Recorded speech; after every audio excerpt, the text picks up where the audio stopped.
In a vast forest, a wise owl spoke to a curious rabbit. "Why do you fear the fox?" asked the owl.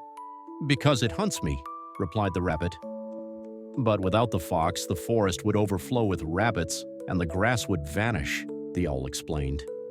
The rabbit pondered, realizing the balance. "So we all play a part." "Yes," nodded the owl, "even the smallest creature matters." The rabbit felt a newfound respect for the fox. In nature, every role is vital, and harmony is achieved through balance. "We are all connected," whispered the wind.